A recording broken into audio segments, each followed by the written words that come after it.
క్రీస్తునందు ప్రియమైన సహోదరి సహోదరులకు యేసుక్రీస్తు నామములో శుభములు. దేవుని యొక్క మహిమ మీ మీద ప్రకాశించునుగాక. ఈరోజు దేవుడు మనకిచ్చిన మాట రాజులు 2వ గ్రంథము 10వ అధ్యాయము 12వ వచనం. అప్పుడు అతడు లేచి ప్రయాణమై షోమ్రోను పట్టణమునకు పోయెను. మార్గమందు అతడు గొర్రె వెంట్రుకలు కత్తిరించి ఇంటికి వచ్చి, ఈ మాటలు మనము రాజులు 2వ గ్రంథంలో చూస్తాము. అప్పుడు అతడు అనంటే ఎప్పుడు అనంటే యోహు అనే అతడు అంటే యోహు అనమాట.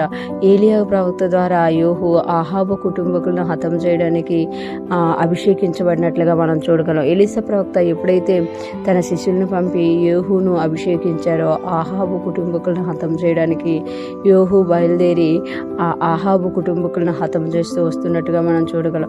వచనాలు చూస్తే ఆహాబు యొక్క కుమారులు యొక్క తలలు వాళ్ళ యొక్క గృహ నిర్వాహకులు అప్పగించిన తర్వాత అతడు మరలా బయలుదేరి వస్తున్నప్పుడు ఇక్కడ మనకు చెప్పబడుతుంది కదా. అప్పుడు అతడు అంటే ఎప్పుడు అని అంటే ఆహాబు కుటుంబీకుల్లో కొంతమందిని అంటే తనకు ఆహాబు కుమారుని చంపిన తర్వాత ఇంకా ఆహాబు కుటుంబంలో ఒక్క ముడైనను ఉండడు అన్న దేవుని మాట నెరవేర్చబడ్డానికి యోహు బయలుదేరి వస్తున్నప్పుడు అప్పుడు అతడు లేచి ప్రయాణమై షోమ్రోను పట్టణమునకు పోయాను. ఎక్కడికి వచ్చారట? షోమ్రోను పట్టణమునకు వచ్చాను. ఆహాబు తనకు రాజధానిగా షోమ్రోను చేసుకున్నట్టు ఆ షోమ్రోను పట్టణం అంతటినీ కూడా యెజబేలు ఆహాబు కలిసి విగ్రహాలతో నింపినట్లు మనము చూడగలమన్నమాట.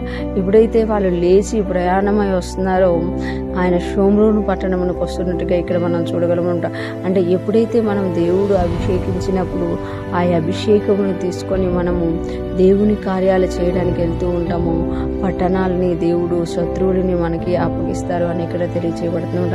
మార్గమందు అతడు గొర్రె వెంట్రుకలు కత్తిరించి ఇంటికి వచ్చి మార్గమందు అంటే షోమ్రోను పట్టణానికి బయలుదేరి వస్తూ ఉన్నప్పుడు ఆ మార్గంలో ఆయన ఎక్కడికి వెళ్ళాడంట?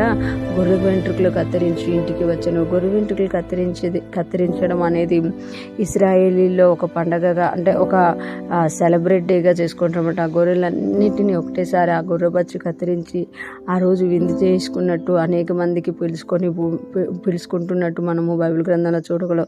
దావీదు కూడా ఎప్పుడైతే నాబాలు గుర్రుబచ్చి కత్తిరిస్తున్నాడు అని తెలుసుకొని అతని దగ్గరికి దూతలను పంపినప్పుడు నాబాలు దాన్ని అంగీకరించడం. అంటే గుర్రుబచ్చి కత్తిరించడం అనేది ఒక అంటే సెలబ్రేట్ డేగా వాళ్ళు చేసుకుంటారు, ఒక ఆదాయం వచ్చిన డేగా చేసుకుంటారు. కనుక ఇక్కడ ఎప్పుడైతే దేవుడు ఇచ్చిన పనిని యోహు చేస్తూ ఆయన మార్గంలో ఎక్కడికి వచ్చాడంట?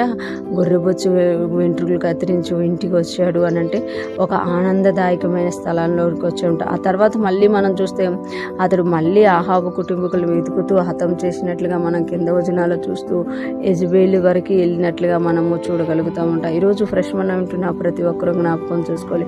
దేవుడు మనల్ని ఏ పని నిమిత్తం అయితే అభిషేకించారో, ఏ పని నిమిత్తం అయితే పిలుచుకున్నారో ఆ పనిలో మనం ఎప్పుడైతే దేవునికి ఇష్టపూర్వకంగా వెళ్తూ శత్రువుల్ని హతం చేస్తూ పట్టణాల వైపు వెళ్తూ ఉన్నామో దేవుడు మనకి ఆనందమును విందు కలుగజేసే ప్రదేశంలో కూడా తీసుకెళ్తారు అనేది దేవుడు మనకి ఇక్కడ తెలియజేస్తున్నారు. ఈరోజు ఫ్రెష్ మనం వింటున్న ప్రతి ఒక్కరూ కూడా దేవుడు మనకి ఏ పని ఇచ్చారో ఆ పనిలో మనము నిలిచి దేవునికి ఇష్టమైనట్టుగా దేవుని చిత్తానుసారంగా చేయుదుముగాక.